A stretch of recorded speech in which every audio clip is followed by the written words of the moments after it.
Hello mga karastok! Magandang araw po sa inyong lahat. So ako na naman po ay merong ibabahagi sa inyo na kwento. Nung isang gabi po kasi, after work, dumaan po ako sa SM para magpa-take out ng food. And then habang naghihintay po sa order ko, may lumapit po sa akin na isang nanay na nag-aalok po ng kanyang paninda, which is banana chips. And then napansin ko rin na nagpapaikot-ikot siya sa mga restaurant and pumapasok siya sa bawat madaanan niya para i-alok yung kanyang paninda. So ayan po si nanay, yung nakapula po. So, hindi ko man po alam kung ano ang kwento o istorya mo, Nay, pero napahanga mo ako. Kasi sa edad mong yan, marami na ang gusto magpahinga, nasa bahay lang, pero ikaw po, ayan, naglalakad, nagsusumikap para makabenta.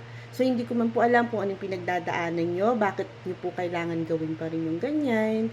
Pero, sana magkita tayo ulit, Nay, para makakwentuhan man lang and hangad ko ang iyong magandang kalusugan at sana pagbabayan ka pa ng ating Panginoon. So mag-iingat ka po lagi, Nay.